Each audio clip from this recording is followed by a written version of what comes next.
कभी हार मत मानना। ये वीडियो आपको बताएगा क्यों।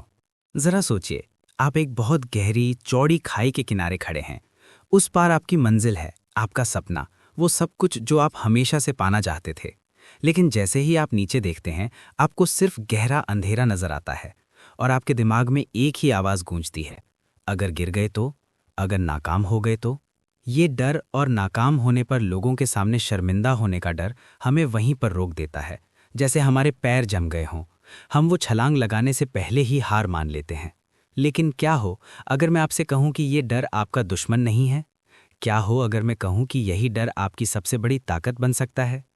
इस वीडियो में हम उस मनोविज्ञान को समझेंगे जो हमें हार मानने पर मजबूर करता है, और हम उस एक आसान लेकिन शक्तिशाली सोच के बारे में जानेंगे जो आपको किसी भी खाई को पार करने की हिम्मत देगी, क्योंकि आप हारने के लिए नहीं बने हैं। चलिए, सबसे पहले इस भावना की जड़ तक चलते हैं। ये हार मानने की इच्छा आती कहाँ से है? ये आपकी कोई पर्सनल कमजोरी नहीं है, ये हमारे दिमाग की हजारों साल पुरानी प्रोग्रामिंग का हिस्सा है। हमारा दिमाग हमें खतरों से बचाने के लिए बना है। जब हमारे पूर्वज शिकार करते थे तो एक गलत कदम का मतलब मौत हो सकता था। इसलिए दिमाग ने हमें बचाने के लिए एक बहुत ताकतवर हथियार बनाया, डर। आज हमारे सामने शेर या भालू तो नहीं है, लेकिन हमारा दिमाग आज भी वैसे ही काम करता है। हमारे लिए आज का खतरा है असफलता, नौकरी छूटने का डर, एग्जाम में फेल होने का डर, बिजनेस में घाटे का डर, या बस लोगों की नज़रों में कम दिखने का डर। जब भी हम कुछ नया करने की कोशिश करते हैं और नाकाम होते हैं तो हमारा दिमाग इसे एक असली खतरे की तरह देखता है। वो हमें सिग्नल भेजता है, रुको, ये सेफ नहीं है, पीछे हट जाओ। और इस डर से जुड़ा है एक और जहरीला एहसास, शर्म। लोग क्या कहेंगे, ये 4 शब्द शायद दुनिया में सबसे ज्यादा सपनों के कातिल हैं। सब मुझ पर हंसेंगे, मैं अपने घर वालों को निराश कर दूंगा, मैं किसी को मुंह दिखाने के लायक नहीं रहूंगा। ये शर्म हमें अकेला महसूस कराती है, जैसे इस पूरी दुनिया में सिर्फ हम ही नाकाम हुए हैं। डर और शर्म का ये कॉम्बिनेशन हमें एक ऐसी दिमागी जेल में बंद कर देता है जहां कोशिश करना ही सज़ा लगने लगती है, और उस जेल से बाहर निकलने का सबसे आसान रास्ता दिखाई देता है हार मान लेना, मैदान छोड़ देना। क्योंकि अगर आप खेलोगे ही नहीं तो हारोगे कैसे? यही वो झूठ है जो हमारा दिमाग हमें बार बार सुनाता है। लेकिन आज हम इसी झूठ का पर्दाफाश करेंगे। आज हम समझेंगे कि नाकामी अंत नहीं, बल्कि मंजिल तक पहुंचने के रास्ते का एक ज़रूरी हिस्सा है। और ये समझने के लिए मैं आपको एक ऐसे इंसान की कहानी सुनाता हूं जिसे दुनिया ने बार बार फेलियर का ठप्पा दिया। ये कहानी है एक ऐसे लड़के की जिसे स्कूल शुरू करने के कुछ ही हफ्तों बाद उसके टीचर ने मंद बुद्धि कह दिया। उसकी माँ को ये बात इतनी चुभी कि उन्होंने उसे स्कूल से निकालकर घर पर ही पढ़ाने का फैसला किया। जब वो बड़ा हुआ और काम करना शुरू किया तो उसे अपनी पहली कुछ नौकरियों से निकाल दिया गया। उसने दोस्तों के साथ मिलकर कुछ बिजनेस करने की कोशिश की, लेकिन वो सब भी बुरी तरह फेल हो गए। एक के बाद एक हर दरवाज़ा उसके मुंह पर बंद हो रहा था। समाज, दोस्त, शायद उसका खुद का मन भी उसे कह रहा था, तुमसे नहीं होगा, तुम हारने के लिए ही बने हो, अब बस भी करो। सोचिए उस इंसान पर क्या बीत रही होगी। हर सुबह ये जानते हुए उठना कि आज फिर एक और नाकामी उसका इंतजार कर रही है। वो शर्म, वो निराशा, वो अकेलापन। लेकिन उस इंसान ने कुछ अलग किया। उसने हार नहीं मानी। उसने एक ऐसा लक्ष्य चुना जो उस वक्त लगभग नामुमकिन लगता था, रात के अंधेरे को रोशनी से बदलने का। उसने एक इलेक्ट्रिक बल्ब बनाने की ठान ली। उसने काम शुरू किया। 1 प्रयोग, 2 प्रयोग, 100 प्रयोग, सब नाकाम। 1000 प्रयोग, फिर भी अंधेरा। उसके साथ काम करने वाले थकने लगे, पैसा लगाने वाले पीछे हटने लगे। एक पत्रकार ने उस पर तंज कसते हुए पूछा, मिस्टर एडिसन, 1000 बार फेल होकर कैसा लग रहा है? उस व्यक्ति थॉमस एडिसन ने मुस्कुराकर जवाब दिया जो आज तक मशहूर है, मैं 1000 बार फेल नहीं हुआ, मैंने तो बस 1000 ऐसे तरीके ढूंढ लिए हैं जिनसे बल्ब नहीं बन सकता। जरा इस सोच के बारे में सोचिए। जहां पूरी दुनिया को नाकामी दिख रही थी, एडिसन को सीख दिख रही थी। जहां दुनिया को दीवार दिख रही थी, एडिसन को रास्ता दिख रहा था। ये सिर्फ पॉजिटिव थिंकिंग नहीं थी, ये सोच का एक गहरा बदलाव था। एडिसन ने नाकामी को खुद पर नहीं लिया, उन्होंने इसे दुश्मन की तरह नहीं, बल्कि एक टीचर की तरह देखा। ये बस एक डेटा था, एक जानकारी जो उन्हें उनकी मंजिल के और करीब ले जा रही थी।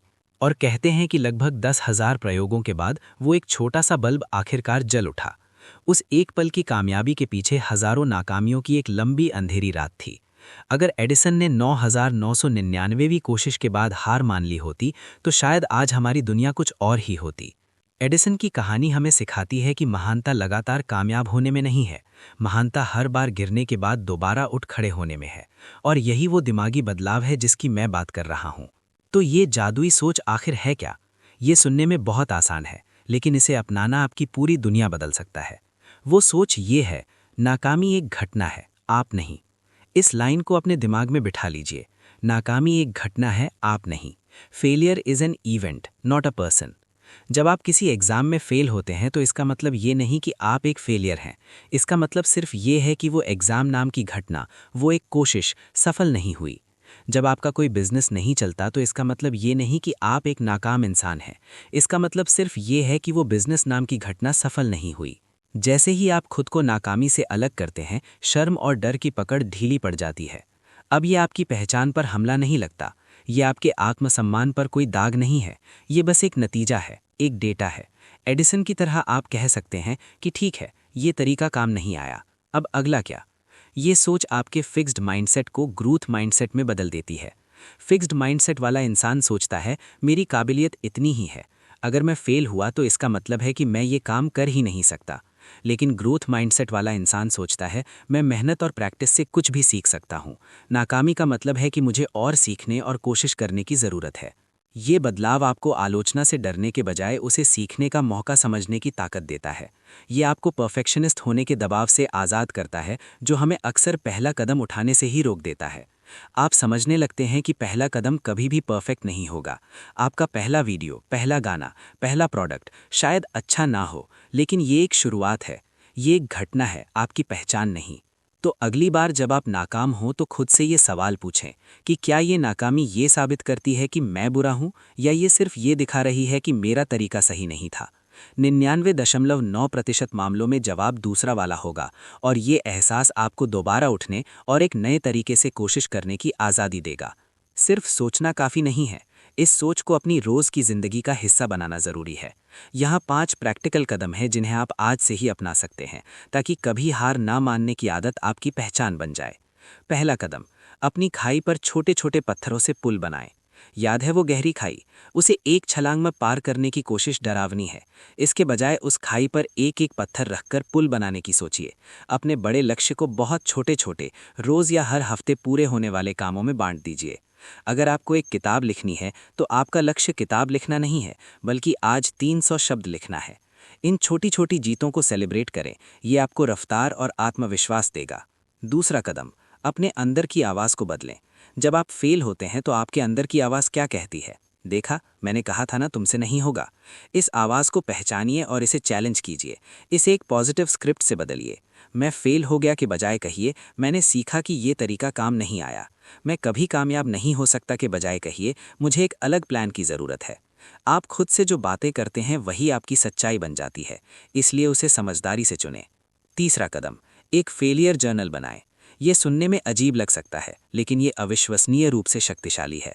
हर बार जब आप नाकाम हों तो उसे लिखें, लेकिन सिर्फ नाकामी नहीं, ये भी लिखें कि आपने उससे सीखा क्या। आज मेरा क्लाइंट कॉल अच्छा नहीं गया, मैंने सीखा कि मुझे कॉल से पहले कस्टमर की ज़रूरत को समझने में और समय देना चाहिए। ये प्रैक्टिस आपके दिमाग को नाकामी को एक बुरी घटना के बजाय सीखने के मौके के तौर पर देखने के लिए ट्रेन करती है। चौथा कदम, एक सपोर्ट पार्टनर खोजें।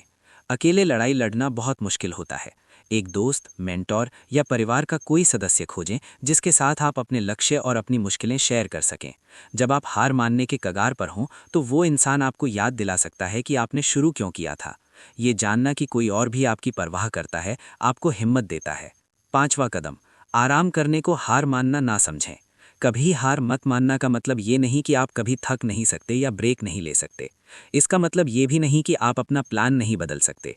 कभी कभी सबसे अच्छा कदम होता है थोड़ा पीछे हटना, आराम करना और एक नए नज़रिए के साथ वापस आना। दिशा बदलना हार मानना नहीं है, ये स्मार्टनेस है। अपनी शारीरिक और मानसिक सेहत का सम्मान करें। थकने पर आराम करें, लेकिन मैदान छोड़कर भागे नहीं। याद रखें, आप और आपकी नाकामी दो अलग अलग चीज़ें हैं। आपका सफ़र एक सीधी लाइन में नहीं होगा, इसमें उतार चढ़ाव आएंगे, मोड़ आएंगे और कई बार आपको लगेगा कि आप गिर गए हैं। लेकिन हर गिरावट एक सबक है, हर ठोकर आपको मजबूत बनाने का एक मौका है। दर्द कुछ समय का होता है, लेकिन हार मान लेने का अफसोस जिंदगी भर रहता है। आपकी कहानी इस बात से नहीं लिखी जाएगी कि आप कितनी बार गिरे, बल्कि इस बात से लिखी जाएगी कि आप कितनी बार उठ खड़े हुए। आज आप यहाँ हैं, ये वीडियो देख रहे हैं, इसका मतलब है कि आपके अंदर लड़ने की वो चिंगारी अब भी जिंदा है। उसे बुझने मत देना। अगर इस वीडियो ने आपको थोड़ी भी हिम्मत दी हो तो इसे लाइक करें और उन लोगों के साथ शेयर करें जिन्हें इसकी ज़रूरत हो सकती है। और कमेंट्स में मुझे बताइए, आज आप अपनी मंजिल की तरफ कौन सा एक छोटा कदम उठाने वाले हैं। चलिए एक दूसरे को हिम्मत देते हैं और एक ऐसी कम्युनिटी बनाते हैं जो कभी हार नहीं मानती। चैनल को सब्सक्राइब करना ना भूलें, क्योंकि ये लड़ाई हम साथ मिलकर लड़ेंगे। याद रखें, जब तक आप मैदान नहीं छोड़ते, आप खेल में बने रहते हैं, और जब तक आप खेल में हैं, जीत की उम्मीद हमेशा रहती है।